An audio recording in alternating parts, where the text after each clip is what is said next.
Navy Screen magazine has been getting so many requests lately from Navy men that this time we've asked Specialist Third Class Sullivan to take over.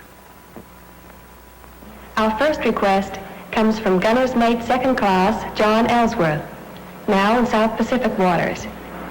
He'd like to see some pictures of the one-man torpedo that the German Navy's been using. As the drawing indicates, the weapon is two standard 21-inch German torpedoes secured together. The lower one is complete with warhead, while the upper one, in place of the warhead, has a control room with a plexiglass hatch in the nose, which is for the pilot. And here's an actual glimpse of the one-man torpedo taken from captured enemy film. The crew gives the craft a final check just before it goes into action. Because it cannot travel more than 100 miles under its own power, a mothership, under cover of darkness, must bring it within range of the target. Important Allied shipping in the North Sea. Here we can see only the control torpedo, but underneath is its explosive counterpart. Once aimed, the lower torpedo is released and goes forward under its own propulsion. The Germans score a hit. In the meantime, signals are flashed aboard the mothership, and a sharp lookout is kept for the pilot, now afloat in the control torpedo. He will make for the ship or head for shore. As the last of their navy is knocked out or forced into hiding, the Nazis are trying to dramatize the importance of the one-man torpedo. But so far, this brainchild has been unable to effectively cripple our shipping. So far, it's merely one more proof the Nazis are determined to use every idea, every method in their rag bag of tricks to fight this war to the bitter end. We've had dozens of letters from Brooklyn boys, Navy and Army.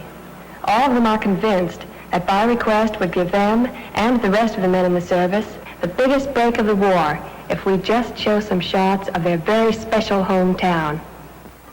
Okay, Mac, here we go. A quick tour of Brooklyn, beginning with the famous bridge, looking at it from lower Manhattan. Then into the downtown district. Several requests came in for this shot of Fulton Street, so here it is.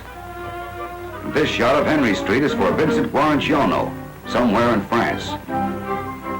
When these three sailors reached home on leave, they didn't waste any time.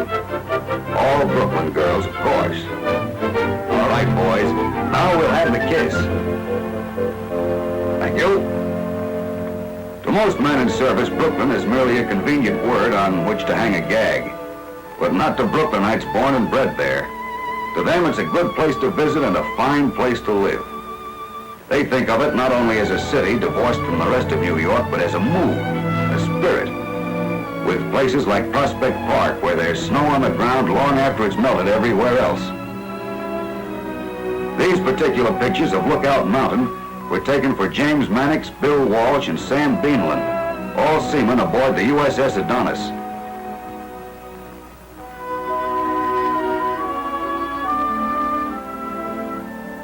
And Corporal John Meyer, out of the States now for over 2 years, reminds us that Brooklyn is sometimes called the City of Churches, and asks to see St. Teresa's, his parish church. Says it'd give him and 2,500 other Teresians in the service a lot of pleasure.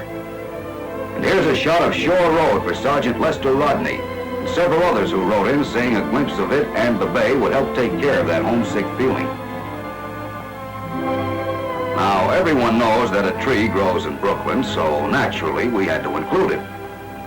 But Sergeant Applebaum thinks we should show a picture of Easton Parkway, just to prove that more than one tree grows there.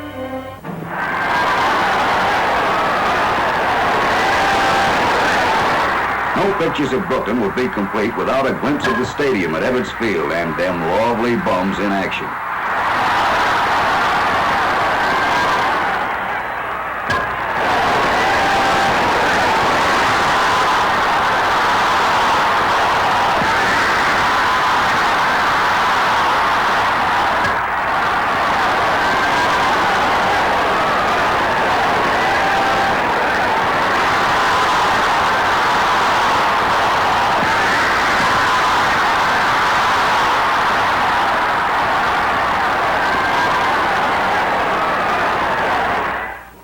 Finally, the Soldiers and Sailors Memorial Arch.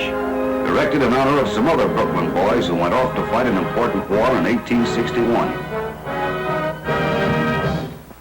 Sanford Smith, a seaman first class in the United States Coast Guard, writes that he's seen magazine pictures of Lina Romay, but has never heard her sing. How's chances, he asks, of seeing her on the screen? The chances are very good, Seaman First Class Smith. Here she is.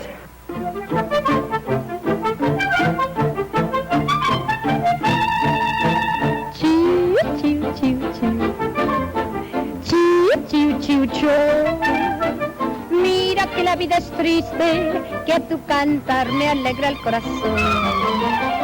Chiu, chiu, chiu, chiu. Chiu, chiu, chiu, chiu. Canta, canta, pajarito, que tu cantar me alegra el corazón.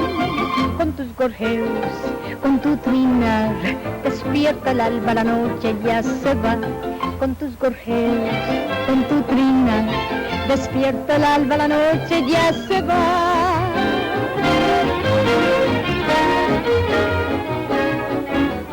Chiu, chiu, chiu, chiu. My heart singing just for two. Chiu, chiu, chiu, chiu. This is the song I sang last night to you. Chiu, chiu, chiu, chiu. Means my heart is on the wing. Chiu, chiu, chiu, chiu, chiu. And when you're near, I hear an angel sing. My love is soaring, I'm flying high. You're so adoring, my heart is in the sky. The bird that's singing will soon be through. Then I'll be winging my song of love to you.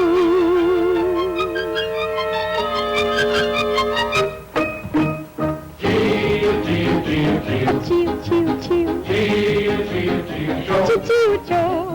Mira que la vida es triste, que tu cantar me alegra el corazón. Chiu, chiu, chiu, chiu. Chiu, chiu, chiu. Chiu, chiu, chiu, chiu. Chiu, chiu. Canta, canta, pajarito, que tu cantar me alegra el corazón. Chiu, chiu. Chiu, chiu. Chiu, chiu, chiu, chiu, chiu, chiu. There it is for this time, fellows. Keep the letters coming, and we'll keep trying to answer them. Remember the address, By Request Department, Army, Navy, Screen Magazine, New York City.